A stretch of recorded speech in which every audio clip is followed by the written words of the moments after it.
Okay, good greetings once again from Studio 84. My name is Solomon, and I am one of your random hosts here at Studio 84. And we're just having conversations with one of our guests here, to get them to appreciate this facility here. Studio 84 is in along Lithuli Avenue in Bugolobi in Kampala, Uganda, and it's a podcast studio basically to help and facilitate people and organizations out there to build their own content and own it. Today, I am honored to honor a gentleman that is well known for different things in different spaces. Before I met him, there are people who knew him really well for being an author on many of books and on many platforms. He'll tell us. I won't attempt to do you an injustice, Ivan. I know him as a valuer, as a property valuer. But Ivan, I will not preempt your introduction. I will leave you to do it yourself. So please introduce yourself and welcome to Studio 84. Yes, thank you. Thank you for having me. It's a good space. I'm happy to be here. I'm Mulumba Ivan Mathias. I'm a chartered surveyor and an author. I've been an author longer than I've practiced my profession, so that's why maybe some people knew me for that before the profession.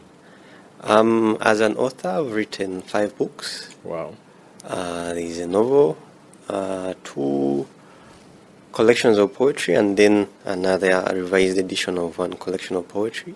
What's a collection of poetry?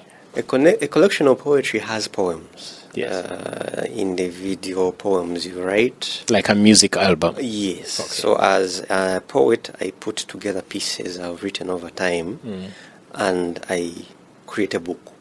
The first book had slightly more poems than the second one because I wrote them over a longer period of time. The second one had 40. Okay. So with poetry, it's not about quantity. Yes. It's about quality. Yes. And it's not about the length of a poem. It's about what is in the poem. How deep it is. And how you speak to the reader. Yeah, I gather there is no minimum number of poems that make a collection. Like a music album, you find someone with 4 songs and it's an album, another one with 36 songs and it's an album. No, there isn't a limit because you can have a book with 1 poem, but a really long poem. Like you have Song of Lawino by Okot Bitek. It's 1 poem, but it's long. Yes. Then you can also have 4 poems, each being like on 10 pages. Yes. Then you can have 100 poems. You've seen people with short poems, like each poem having 1 stanza on a book. Yes. Even that happens. It all depends on the target market and the mood in which the person was when they were writing. Because there are some that come out like thoughts and put on paper. You've heard of the haikus. Yes. Yeah. So there is no limit to the number because musically you know the albums of Paul Caffello. He used to have few songs, but long. There is one that takes 15 minutes. Wow. That could be 4 songs on an ordinary album. Yes. You mentioned a poem earlier. You said which one? For Okot Bitek. Song of Lawino. Song of Lawino. Yes. I hate to be in this place because you mentioned Song of Lawino and I said yes, and I remembered that I don't know much about poetry. That's a confession. Well, Song of Lawino is one of the texts that were taught in early secondary for literature. Yeah. And I have heard of it before. Yeah. But you quickly reminded me on how poorly I performed in literature in O-level. And I knew from day one that literature was not my thing. Well, the funny thing with the art is not the people who perform well in school that do it later. Well, yes. Yes. For instance, I veered off into the sciences. Oh, really? After O-level. But I've continued to write. And yet there are guys who did it to A level sometimes at university and they have not practiced it. I could swear you're a hell guy. So Hell stroke art. No. Actually, in A level I did PCM Econ. Wow, what a shock. So the thing with art, it comes from personal input. Yeah. If you are self-taught, then you have your own style, your own preferences. But what you read and what you consume kind of translates into what you produce. Yeah. If an artist, I consume low quality material, it will be reflected in what I will consume. Because it works with you've had this analogy, garbage in, garbage out. So even as an artist, if you consume good quality work, you produce good quality work. stuff. Because good quality work expands the mind and helps to release good things. Wow. So, you are a publisher, I get it. You've written books, published books, written poems, published poems. I know you do some other writing, or you used to do some other writing. Occasionally I write in the newspapers, Yes. the leading newspapers in the country. I've been writing in the paper since 2018. That's New Vision, Monitor, Observer. But there I limit my writing to my profession and area of practice. So largely it's about housing, valuation, land use, and the issues people have with property. For instance, sometimes there was a debate on Milo land. Abolishing my land. So I shared my views. Yes. Sometimes we have the masses joining a debate from a point of ignorance when they don't have the information. Don't they always? Yeah, they do, but sometimes numbers always win. Yeah. So if as a writer or someone who is informed on the subject matter, I stay out and I don't contribute, then the masses that don't have all the information will win. And then later in life will pay a high price. Yes. I see how you've maintained your passion for writing in a space that is typically and largely for non-writers. You bring a different flavor to that industry. You used to write for Wikipedia. Do you still write for Wikipedia? Yes, I was an editor. I haven't edited in a while. Although the last time I stopped, I think up to now, I was still of the local contributors in the country, the one with the biggest contribution. Yes, I started editing for Wikipedia in 2013, and it came out of the desire to have writers represented in different platforms. As a writer, because I started writing young, I would look at many writers I knew, Google them, and there's nothing about them. So I taught myself how to edit. Yes. And at the time I started with the author I was reading, that was Henry Barlow, and then I moved on. With time I found other editors in the country, and we created a user group called Wikimedia User Group Uganda. Yes. I've since taken a break from it because multiple things that demand time. Yes. But that taught me that some of these initiatives, things are simple, but we don't just give them time. If we don't contribute, if you create a Wikipedia page for another writer, someone else will discover that writer or musician or business person, and the fruits will come back. I am, because I feel your contribution to the Wikipedia platform was very important, especially for Ugandans. And we don't have many Ugandans and Africans at large on Wikipedia. We come from a culture of non-readers, non-writers largely, and we are changing that. Would you then consider, or are you grooming or mentoring other people who are making the contribution you are making for Wikipedia? Yes. Personally, I took a break from the space, but before I left, every year I would nurture new people. the organization still continues with the work. But I would like to deviate from the belief that we don't read. People don't read. People read in Uganda. Actually, they read a lot. It's just that the content and the mode of consumption varies. It's not something what you expect. There are people who consume oral literature. Then there are those who read digital information. The thirst for knowledge varies from person to person. Sometimes we want people to read what we give them, but they have their own preferences. So all we have to do is to find the meeting point. What do they want? Read the room, know what they want. Because you find the person who, especially the working class, because of the rigors and the challenges of work and business, most of them prefer business books, self-help books to take them to the next level. Now, marketing literally works to some of those guys.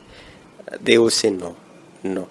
And the thought that comes to the author is like, they don't read. They do.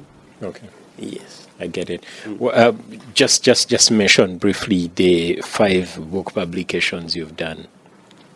The first one was Poetry in Motion. Yes. A poetry collection that came out in 2013. Then in 2017, I released a novel, The Honking. It's about Makerere and the strike at Makerere. Then a second poetry collection, Ramblings of a Tree. Then in 2020, I released 2 other books, a revised edition of Poetry in Motion, and then a short story collection that is bilingual. It has 5 stories each, with a version in English and a version in Luganda. Does it have some lockdown stories? Because I figure you published 2, you were at home, you were locked. Hey, it came out before the lockdown. Oh, really? Actually, that's early in the year. We had planned to market, have events and all that. But then when lockdown came and COVID and everything, you were not supposed to touch. People didn't want to touch books or have events. I put all that on hold. I get it. Ivan, how then do you go back to this property valuation business? I work under the belief, because I started writing when I was really young, so writing is my life. Is your thing, yes. But I've learned to fit writing in my life and make it part of my life. I add other things, I structure the writing, and then leave room for other things. And the driving factor is, what is it that puts food on the table? There are times, especially early in my career, when, yes, I would work and writing would pay. But then which one is more likely to put more food on the table? Yes. It's the profession. And then also the current profession I'm doing is what my father used to do. So I'm a second generation valuer. So there's always that drive, even when you veer off, you're like, no, stay in line, stay in line. A bit of continuity in the family business, as if. So personally, I like the built environment. And when you look at the buildings, architecture, the streets, organized environment, it's art. So as an artist, I still draw inspiration from the environment back to writing. What I write about changes over time, depending on the need and maybe the inspiration I have at the time. But as one gets older, even the priorities change. I could continue to write, but not what I used to write 10 years ago, 20 years ago. Yes. When you talk about the valuing business and the country we are in and the community, basically the people we are as a people, recently someone mentioned that we like to pay for physical, tangible things. And yet we don't like to pay for soft things. You'll find someone is happy to spend millions on brick and mortar to build a house, but they will haggle and won't appreciate the work of the architect.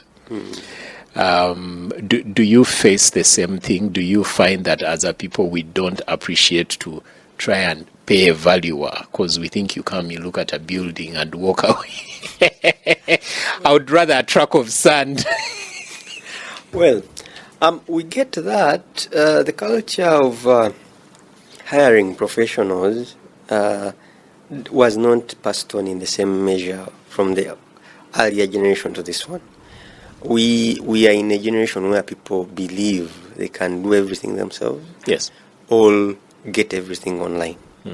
Now, the professional input, depending on whichever field, is sometimes not respected, and that comes to valuation. Sometimes people look at you and it's like, why am I paying you? Hey, not your property valuation, but the valuation of the value you're bringing to the not like the service I'm giving. Someone is like, why am I giving? Why am I paying you? Yes. Because for instance, if you are to buy a mobile phone, someone will have it, show it around, and everything. Functions. Yes. If you are to get a service, say from a valuer, unless someone understands it, then some won't understand this. And it goes back to what we haven't done so much as a profession, which is to educate the masses. Yes.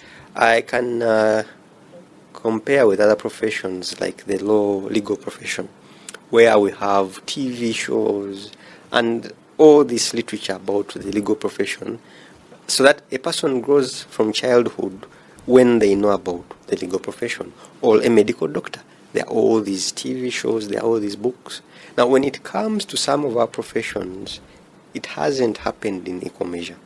So I have, as a practitioner, first to educate. That's why I write in the papers in my profession to bring attention to the input we can. But there is this bigger platform of the art that also we need to take advantage of, so that if either the children growing up get to appreciate the valuer because they understand the business, or they can see the service that's being offered. For instance, we have detective movies, so everyone will grow up knowing about policemen, people work in the mortuary, and all that. So embracing all this. And the role they play in cracking down on crime and law and order, So there is that lack of appreciation because that we've not used all these tools to educate them. Some of them cost a little more, but when something is part of culture, it's easier to appreciate. I would say that's where Studio 84 comes in. That's where we meet each other, because we give a platform to people like you, professions like you, to use this to educate the masses, create the content that finds the people where they are, on their gadgets and smartphones and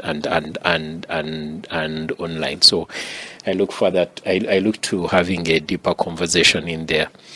How has the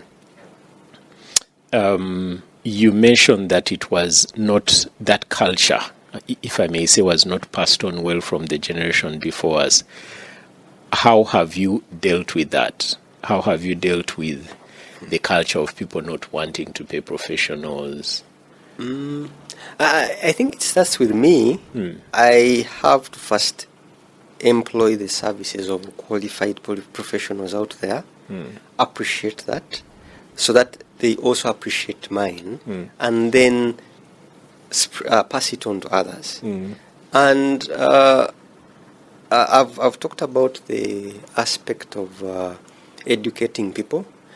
We tend to want shortcuts these days, but when you see something that has been done by a professional, and something that hasn't been done by a professional, you tell the difference. Yes, you do. I can give an example. Yesterday there is a photo I saw of a kitchen, and one was basic, and they said the work of a carpenter, and then the other one looked really nice, and they said the work of an interior designer. Now, if you compare and contrast the two, you understand what the professional brings to the table. Yeah. So my role is also to show the people that, for instance, I'm a valuer. Someone will ask you, but I can get the same figure with a broker. But then there are aspects of the job the broker won't give you. For instance, if I want, say, to sell a property, as a valuer and a property professional, I can come in, look at the property, and weigh the decision. Would it be better to sell or to develop? What other use can you put it to? Now, and so many other things. A broker who just knows that a plot of 50 by 100 is this amount will not go give you that value.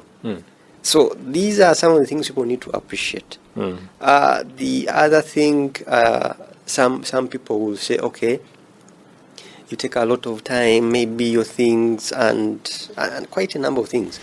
But then a professional usually has an address, and they can own the work. Yes. There are many people we work for, and someone calls after 2 years. You worked on this report, blah, blah, blah. But then they're like, okay, yes, I worked on it. Maybe we need a revaluation, we need another service. Some of these brokers, after that time, you won't be able to get it. You won't be able to get them. So what we bring to the table is the continuity, the address, if the professionalism, because the exposure, because some brokers are exposed in that neighborhood. Our profession calls for us to have global exposure. Yes. I'm a chartered surveyor. That means I always look at the practice in different countries, in the UK, in Kenya, South Africa, weigh that what will work here or not. For instance, we are embracing technology. Many people don't. Technology in terms of using work, educating the masses, delivering the work. So, across the board. So all these things, when other people appreciate them, then you bring value. One example I can give, look at the houses that were built in the 90s. Most of them were built after drawings by qualified architects. Compare them to the bulk of the houses built now. The other ones, you could remodel them into something else. You can remodel it into an office. Because they were designed intentionally. A bar, you've seen so many houses in Kololo turned into bars. Today you just have to demolish the whole thing. That level of exposure, the depth, and the yearning to have quality stuff. Sometimes not there because we don't talk to the professionals. There's a professional you go to and laughs at you. Not that you don't know, but the person is like, you can do so much better. Ivan, you're a one of the coolest, calmest, and collected people that I know. What inspires you? Inspires in the respect of keeping going. In the respect of being focused, and because you come off as a person who thinks through things and sets your goals, says I'm going to take this route and tow it to up to this point. Do you want to blame that on your parents, how you were raised? Is there a book? Is there a teacher? Is there a movie or song that keeps you going when the going gets tough? As I started reading really young, by the age of 5 I was reading because there were books at home. And when you read throughout your life, earlier on I hinted on the quality of the books you read. You kind of get this tunnel vision, like I want to go here, and you follow through. Also, we have education background and the peers who keep pushing us. You've had this talk about the people. If you are the average of the people you are around. So sometimes less that, yes, I keep pushing myself, but even the people we are around also push us. Someone who doesn't want mediocrity and who wants the best and to be the best. As a writer who was starting out, I self-published most of my books, all my books actually. I had that desire that I will succeed and get out there in spite of everything, in spite of the support. And given that I stopped literature in, say, O level, there's a level I got in the group of writers, and I was like an outsider. Yes. So that meant that I had to strive and work catch harder. up. Yes. And even my writing wasn't academic, so appreciating that means I have to be really good. So all that extends to life, because if you set the goals low, most chances are that you Hit low. those low goals. If you set the goals high, it might take longer to hit them, but when you hit them, then you will set higher ones. So all that, but most of it is informed by the reading, because I read a lot. Being a consultant in my profession, people expect me to know. And if I don't know, then that means I don't get paid. And a person can weigh from what we talk and what we say to them is that, does this person believe in what he's telling me? So that calls for setting the bar high, even presentation. If I go into the room and I'm dressed anyhow, and then maybe let me say I tell a client, okay, now give me 30 million. The client has already made up his mind or her mind. It's like, okay, this one is worth 2. Just by appearance. By appearance. There's a gentleman called Engineer Dr. Joel Aita. He has a story to that effect. He's a civil engineer. He learned at a very early stage in his career that how you appear in front of the client matters a lot. Yes. He says he had learned a 20 million lesson in about 30 minutes or so. When he opted to take a border on a dusty road to meet a client, his quotation had been 60 million agreed on. When they saw him off a border from a dusty road, they cut it to 40 million and he took it. He said, I paid 20 million in school fees. I learned it that day. Ivan, thank you very much. Time hasn't been on our side, but it was good to have a conversation with you and try to get to know you. Look forward to having you here again where we dig deep into some of those conversations, and also hopefully have you with your peers in your industry to dig much deeper into your craft and teach us, the general public out there, on the benefits of valuation and your profession. I'll definitely come back because it's a good place, beautiful place. Very good to have you. Ivan, take care, and our viewers and listeners, we look forward to the next time we host another interesting professional or human being who will tell us what they do and get to know them. In case you're interested in Ivan and more about what he does or his services, we'll share his contact in the comments below, and you'll get to reach him. Ivan, once again, thank you. You're welcome. All right, have a good day.